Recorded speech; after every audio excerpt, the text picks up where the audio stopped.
নমস্কার। আমরা কিন্তু কালকে থেকে কিন্তু ঘটনাস্থলে রয়েছি। আজ এসে আবারও উপস্থিত হয়েছি। আপনাদের জানিয়ে রাখি, কালকে রাত থেকে কিন্তু যখন কাঞ্চনজঙ্ঘা এক্সপ্রেস এবং গুডস ট্রেনের মালগাড়ির যখন সংঘর্ষ হয়, তারপর থেকেই কিন্তু রেলকর্মীদের যুদ্ধকালীন পরিস্থিতিতে কিন্তু চলছে রেল লাইন পরিষ্কার। কালকে কিন্তু অনেক নেতামন্ত্রীরা এসেছিল, রেলকর্মী আধিকারিকরা, রেলমন্ত্রী সকলে কিন্তু এখানে এসেছিল। কি পরিস্থিতি তারা পর্যবেক্ষণ করে গেল, সেটাও কিন্তু আমরা আপনাদের সামনে তুলে ধরছিলাম। কাল রাত থেকে কিন্তু প্রথমে ডাউন লাইনে চালানো হয়েছে ডিজেল চালিত প্রথমে মালগাড়ি, তারপরে কিন্তু চলছে। আমার ক্যামেরা পার্সন আপনাদেরকে দেখাচ্ছে যে ভগ্নাংশগুলো পড়ে রয়েছে, যেগুলো ট্র্যাকের ওপরে ছিল। কালকে যে ইঞ্জিনের উপরে যে বগি উঠে এসেছিল, মনে পড়ে যাচ্ছে সেই গাইশালের ঘটনা। গাইশাল যে কিন্তু এক মনের মধ্যে কঠোর স্মৃতি রেখেছে, সেই চিত্রই কিন্তু আবারও তুলে আসছে। আমরা ক্যামেরা পার্সন কিন্তু আপনাদের সম্পূর্ণ দেখাচ্ছে। যুদ্ধকালীন পরিস্থিতিতে কিন্তু রেলকর্মীরা কিন্তু রেল চালু করার প্রচেষ্টা চলছে ইলেকট্রিফিকেশনের কাজ। তার মধ্যে থেকে কিন্তু শুরু হয়ে গেছে রেলের যে রেল লাইন, তা কিন্তু পরিষ্কার হয়ে গিয়েছে। আজ সম্ভবত 2 থেকে 3টা এর মধ্যে কিন্তু ট্রেন চালানো শুরু হবে। ইতিমধ্যে কিন্তু এক্সপ্রেস ঘুষ ট্রেন চালানো হয়েছে, এখনও কিন্তু আবারও কিন্তু ট্রায়াল রান চলবে। আমি কিন্তু সরাসরি আপনাদের সামনে রয়েছি সেই চিত্র নিয়ে। কি পরিস্থিতি হচ্ছে, সঙ্গে থাকুন, জুড়ে থাকুন।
জানিয়ে রাখার চেষ্টা করবো যে এই ডাউন লাইন ঘটনা ঘটে এবং দুর্ঘটনার জেরে এর ডাউন লাইনে যে পরপর যেমন কাঞ্চনজঙ্ঘা এক্সপ্রেস তার পাশাপাশি পেছন দিক থেকে এসে ধাক্কা মারে মালগাড়ি। এই সংঘর্ষের জেরে যে বা কাঞ্চনজঙ্ঘা এক্সপ্রেসের বেশ কিছু কান্দার অংশ কিন্তু একবারে আপ লাইন এসে পড়ে এবং তার জেরে তার পাশাপাশি ওভারহেডে তার এবং তারপর থেকেই রাতের মধ্যেই এবং সেই রেজিস্ট্রেশন ওয়ার্কের যে ডাউন লাইন রয়েছে সেই ডাউন লাইনের ট্র্যাক কিছুটা পরিবর্তন করা হয় এবং তার পাশাপাশি ডাউন লাইনের ওভারহেডের তার এবং পরবর্তীতে আর তুমি হালকা কিন্তু পিছাই যাও আপ লাইন রয়েছে আপ লাইন আপ লাইন ওভারহেডের তার রয়েছে সেই ওভারহেডের তার সংস্কারের কাজ কিন্তু এখনো পর্যন্ত জারি রয়েছে। সেই কাজ এখনো পর্যন্ত রেল কর্মীরা যারা রয়েছেন তারা কিন্তু চলো চলো সেই কাজ তারা জারি রেখেছেন। অন্যদিকে যে লাইনে অর্থাৎ জানিয়ে রাখা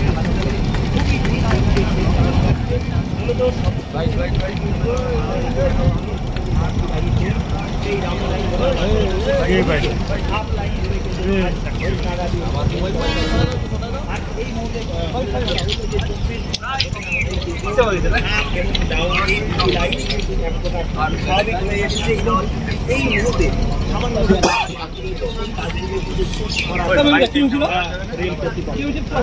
ক্যামেরায় সমন্বিত